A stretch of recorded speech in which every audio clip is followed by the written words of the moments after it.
Là. Alors, bonjour, c'est pour vous parler de LineRender 9000. LineRender 9000, c'est un plugin pour DAZ 3D.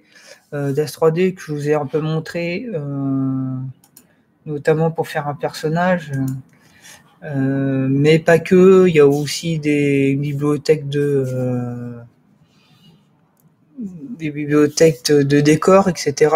Ce qui peut être intéressant avec ce que je vais vous montrer, c'est que LineRender, il permet de rendre tout en mode trait. Je vais vous montrer tout ça. Ce qui peut être intéressant, en fait, c'est que on peut l'utiliser, je ne sais pas moi, par exemple pour admettons que vous voulez faire des storyboards, mais vous savez pas trop dessiner, vous voyez, vous avez une tonne de modèles disons bateau, admettons que c'est une scène avec des personnages qui ne font que discuter. Tout ce que vous avez à faire, c'est choisir une pose et puis faire du plan par plan, quoi. Une scène, par exemple, pour une scène de discussion.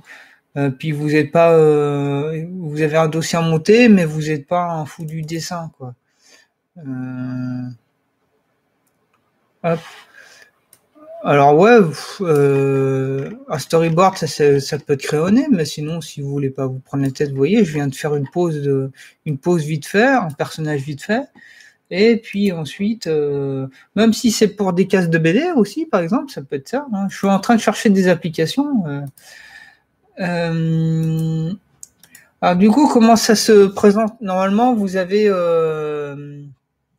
si vous l'achetez sur le store, il va vous l'installer automatiquement. Je ne sais plus comment ça fonctionne, mais en gros, vous avez une bibliothèque et vous dites oui, je veux la télécharger, il vous l'installe automatiquement. Alors, où est-ce qu'il est mon... Elle est où ma caméra?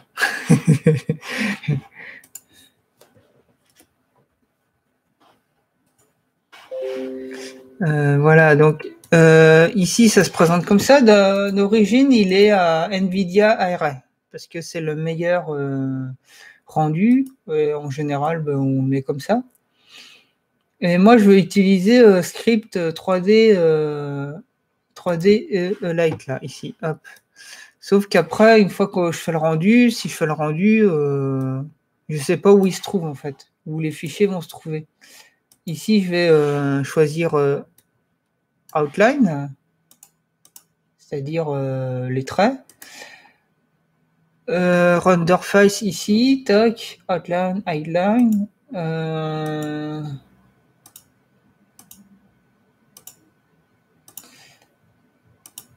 Vous voyez que vous avez général, ça c'est le dossier par défaut.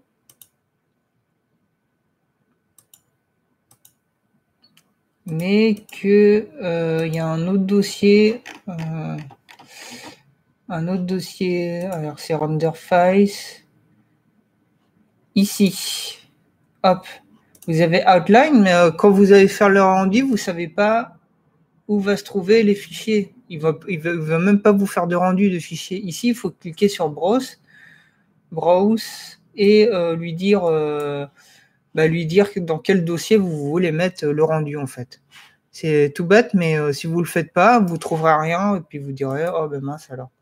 Du coup, là j'ai choisi mon dossier de rendu, puis là je fais un rendu, en fait.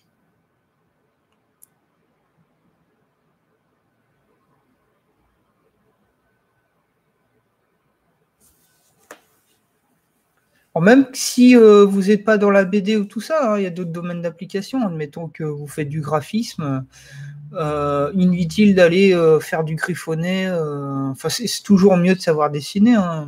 Ce qui est mon cas, moi je le sais. Mais pour éviter d'avoir des personnages disproportionnés, c'est peut-être plus intéressant d'utiliser DAZ 3D. C'est un peu de formation, pas très long, hein, c'est pas une formation de fou hein, non plus, c'est assez intuitif, pas complètement intuitif, hein, parce qu'il y a quand même DAZ 3D, c'est un peu, il y a des, on est on a le cul entre deux chaises, on va dire, quoi. Donc du coup, vous avez ça. Bah, ça, c'est pas exploitable, hein, c'est juste un bonhomme en noir. C'est juste, vous allez chercher en fait le dossier que vous avez indiqué et vous vous retrouvez en fait avec les images, hop, celle-ci. Et puis là, par contre, elles sont exploitables. Il y a des paramètres que vous pouvez définir afin d'avoir, admettons, un peu plus de train à l'intérieur, etc., si vous le souhaitez. Sinon, l'autre manière de faire, s'il manque des traits et que vous voulez pas trop vous prendre la tête, c'est de de refaire un rendu ARA et puis vous remettez votre personnage en dessous et puis vous redessinez. Éventuellement, je le ferai certainement en live un jour si vous voulez que je vous montre ça comme il faut. Après, ça va être à peu près tout, quoi. Je voulais juste montrer ce petit add-on d'As 3D qui, moi, je le trouve quand même pas mal, quoi. Il paye pas de mine. On se dit, ouais, bon, c'est juste pour faire des lignes, pour faire du simili dessin, mais quand, en vérité, quand on sait un peu dessiner, ça vous facilite la tâche, quoi. Je me dis, moi, j'ai jamais vendu de dessin, mais je me dis, admettons que vous voulez pas perdre de temps à faire des positions, etc. pour un client, vous dites, j'ai cette position-là, et puis ensuite, vous lui impliquez le style, quoi. Vous perdez pas de temps à faire plein de griffonnés, en fait. Voilà, c'est à peu près tout ce que j'avais à montrer, et puis n'hésitez pas à mettre un pouce vers le haut ou un pouce vers le bas, et à vous abonner.